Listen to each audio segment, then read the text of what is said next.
सिमर चरण गुरुदेव के लिखो शब्द अनूप। कृपा करे भगवान सत्य चित आनंद स्वरूप। कार्तिक मास कथा दूसरा अध्याय। पिछले अध्याय में हमने सुना कि भगवान श्री कृष्ण से सत्यभामा जी ने पूछा कि मेरे ऐसे कौन से पुण्य कर्म थे कि आप मुझे पति स्वरूप प्राप्त हुए, और ऐसा क्या करना चाहिए कि हर जन्म में मैं आपको ही पति रूप में प्राप्त करूं।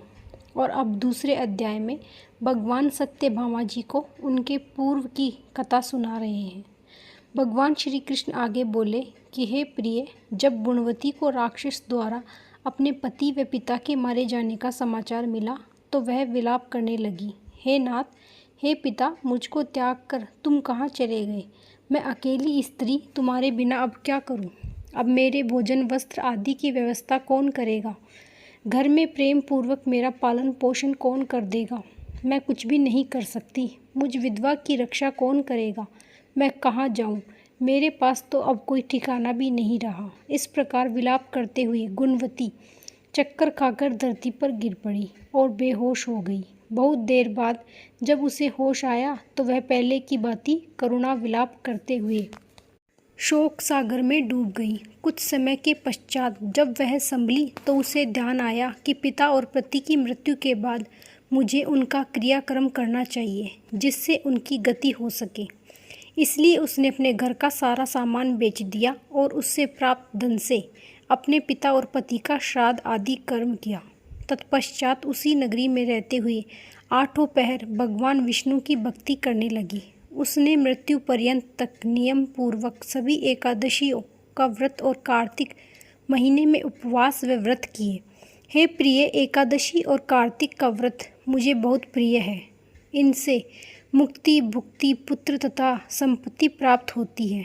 कार्तिक मास में जब तुला राशि पर सूर्य आता है तब ब्रह्म मुहूर्त में उठकर स्नान करने वाले व व्रत और उपवास करने वाले मनुष्य मुझे बहुत प्रिय हैं, क्योंकि यदि उन्होंने पाप भी किए हों तो भी स्नान के व्रत के प्रभाव से उन्हें मोक्ष प्राप्त हो जाता है। कार्तिक में स्नान, जागरण, दीपदान तथा तुलसी के पौधे की रक्षा करने वाले मनुष्य साक्षात भगवान विष्णु के समान। कार्तिक मास में मंदिर में झाड़ू लगाने वाले, स्वास्तिक बनाने वाले तथा भगवान विष्णु की पूजा करने वाले मनुष्य जन्म मरण के चक्कर से छुटकारा पा जाते हैं। यह सुनकर गुणवती भी प्रतिवर्ष श्रद्धापूर्वक कार्तिक का व्रत और भगवान विष्णु की पूजा करने लगी। हे प्रिय, एक बार उसे ज्वर हो गया और वह बहुत कमज़ोर भी हो गई। फिर भी वह किसी प्रकार गंगा स्नान के लिए चली गई।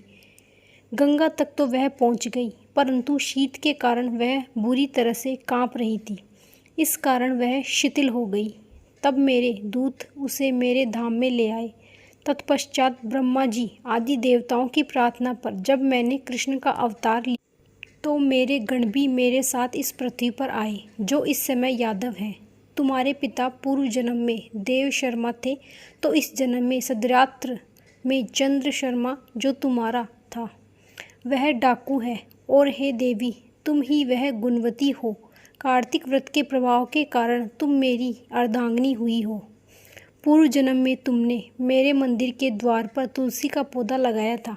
इस समय वह तेरे महलों के आंगन में कल्प वृक्ष के रूप में विद्यमान है।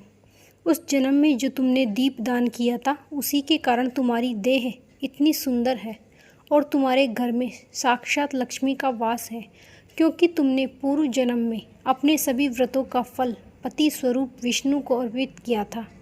उसी के प्रभाव से इस जन्म में तुम मेरी प्रिय पत्नी हुई हो। पूर्व जन्म में तुमने नियम पूर्वक जो कार्तिक मास का व्रत किया था उसी के कारण मेरा और तुम्हारा कभी वियोग नहीं होगा। इस प्रकार कार्तिक मास में व्रत आदि करने वाले मनुष्य मुझे तुम्हारे समान प्रिय हैं।